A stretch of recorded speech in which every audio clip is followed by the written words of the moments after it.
ആലപ്പുഴ ജില്ലയിൽ ഈ തവണ ഒരു കനത്ത പോരാട്ടമായിരുന്നു നടന്ന ഒരു ത്രികോണ മത്സരമായിരുന്നു നടന്ന് എന്ന് പല കോണുകളിൽ നിന്നും അഭിപ്രായം വന്നിരുന്നു. പക്ഷേ ഇപ്പോൾ ഫലം വന്നതിന് ശേഷം LDFന് ഒരു വൻ തിരിച്ചടി ആലപ്പുഴയിൽ നേരിടേണ്ടി വന്നു. ഇപ്പോൾ അതിനെപ്പറ്റി കൂടുതൽ നമ്മളോട് ആലപ്പുഴ ജില്ലാ സെക്രട്ടറി നാസർ സംസാരിക്കുന്നതായിരിക്കും.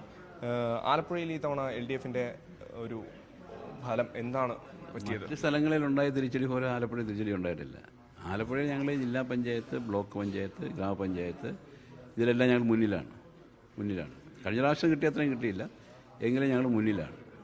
എന്നാൽ മുനിസിപ്പൽ ഏരിയയിൽ വരുമ്പോഴത്തേക്കാണ് ഞങ്ങൾ തിരിച്ചടി ഉണ്ടായിട്ടുള്ളത്.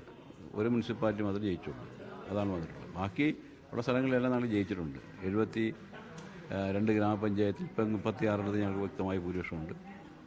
ബ്ലോക്ക് പഞ്ചായത്തിൽ ഇപ്പം 7 സ്ഥലത്ത് ഞങ്ങൾ വ്യക്തമായ ഭൂരിപക്ഷമായി. ജില്ലാ പഞ്ചായത്തിൽ ഞങ്ങൾ 16 സീറ്റിൽ വിജയിച്ചു. അപ്പം ജില്ലാ പഞ്ചായത്തും ഇത്രയും ബ്ലോക്ക് പഞ്ചായത്തും ഗ്രാമപഞ്ചായത്തും ഇപ്പം ഞങ്ങൾ ഭൂരിപക്ഷം നിൽക്കുകയാണ്. ചിലയിടത്ത് ചില ഇതൊക്കെ ആയിട്ട് നിൽക്കുന്നുണ്ട്. ചില ഭൂരിപക്ഷം കിട്ടാതെ ആർക്കും ഭൂരിപക്ഷം ഇല്ലാത്ത സ്ഥലവും തുല്യം വന്നൊക്കെയുണ്ട്. അവിടെയും കൂടെ വരുമ്പോഴത്തേക്ക് അവിടെയും കുറച്ച് ഞാൻ സാധ്യതയുണ്ട്. പിന്നെ ഞങ്ങൾ വോട്ടിൻ്റെ ഒരു കണക്കെടുത്ത് നോക്കുമ്പോഴത്തേക്ക് ഞങ്ങൾ ഈ കഴിഞ്ഞ പാർലമെൻറ്റ് തെരഞ്ഞെടുപ്പിൽ ഞങ്ങളുടെ കയ്യിൽ നിന്ന് വിട്ടുപോയ വോട്ട് തിരിച്ചു വന്നിരിക്കുകയാണ്. കഴിഞ്ഞ പാർലമെൻറ്റ് തെരഞ്ഞെടുപ്പിനേക്കാൾ വലിയ രൂപത്തിൽ നില ഞങ്ങൾ മെച്ചപ്പെടുത്തിയിരിക്കുകയാണ് ആലപ്പുഴ ജില്ലയിൽ. കഴിഞ്ഞ പ്രാവശ്യം ഒരുപാട് സീറ്റ് വോട്ട് ഞങ്ങളത് മാറിപ്പോയി, BJPയിലേക്ക് മാറിപ്പോയി. ആ വോട്ടെല്ലാം തിരിച്ചു വന്നിട്ടുണ്ട്. തിരിച്ചു വന്ന് ഞങ്ങൾ കുറേയും കൂടെ സുരക്ഷിതമായിരിക്കുന്നു എന്നുള്ളതാണ് യഥാർത്ഥത്തിൽ ജില്ലയിലുണ്ടായിട്ടുള്ളത്. പക്ഷേ ഈ ഈഴവോട്ടുകൾ ചോർന്നതിലൂടെ പല സ്ഥലങ്ങളിലും BJP 2ാം സ്ഥാനത്തെത്തിയിട്ടുണ്ട്. അതുപോലെ തന്നെ 2024 വോട്ടുകൾ അപേക്ഷിച്ച് കുറച്ചും കൂടെ നില BJPക്ക് മെച്ചപ്പെടുത്താൻ സാധിച്ചിട്ടുണ്ട് എന്നൊരു വിലയിരുത്തലുണ്ടല്ലോ. അല്ല, അതിനകത്ത് വന്നു വെച്ചാൽ അന്ന് പാർലമെൻറ്റ് തെരഞ്ഞെടുപ്പിൽ പിന്നെ BJPയിലേക്ക് പോയത് പ്രധാനമായിട്ട് ഈഴ വോട്ട് തന്നെയാണ്. അങ്ങനെ പോയ ഈഴ വോട്ടിൽ മഹാഭൂരിപക്ഷം വോട്ട് തിരിച്ചു വന്നിട്ടുണ്ട്. ഇപ്പോൾ BJPയിലേക്ക് പോയിരിക്കുന്ന വോട്ട് ഈഴ വോട്ടല്ല. ആ വോട്ട് എല്ലാം മിക്കവാറും തിരിച്ചു വന്നിട്ടുണ്ട്. അല്ലാതെയുള്ള വോട്ടുകളാണ് ഇപ്പോൾ BJPയിലേക്ക് ഇപ്പം പോയിട്ടുള്ളത്. ഈ ശബരിമല സ്വർണ്ണപ്പാളി വിഷയമെല്ലാം വിശ്വാസികളെയും അതുപോലെ തന്നെ ബാധിച്ചിട്ടുണ്ടോ? ബാധിച്ചിരിക്കാൻ സാധ്യതയുണ്ട്.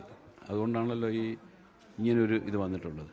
അത് സാധിച്ചിട്ടുണ്ടെന്നാണ് തോന്നുന്നത്. കാരണം വെച്ചാൽ നമ്മുടെ പോലുള്ള ഒരു പാർട്ടിയുടെ സഹാക്കൾ ഒരിക്കലും ഇങ്ങനെയുള്ള ഒരു കാര്യത്തിൽ ഇൻവോൾവ് ചെയ്യാൻ പാടില്ലാത്തതാണ്. അത് സ്വാഭാവികമായിട്ടും ജനങ്ങൾ ഇഷ്ടപ്പെടുന്നില്ല, അതിൻ്റേതായിട്ടുള്ള ഒരു പ്രതിഷേധവും ഇതെല്ലാം സ്വാഭാവികമായിട്ട് ഉണ്ടാകും എന്ന് ഞാൻ കരുതുകയാണ്.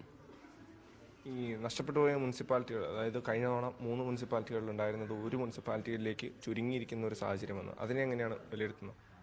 അതാണ് നഗരപ്രദേശങ്ങളിൽ ആണ് നമുക്കൊരു തിരിച്ചടി വന്നിട്ടുള്ളത്. അത് വന്നത് എന്തുകൊണ്ടെന്നുള്ളതാണ് സൂക്ഷ്മമായിട്ട് നമ്മൾ പരിശോധിക്കേണ്ടതായിട്ടുണ്ട്.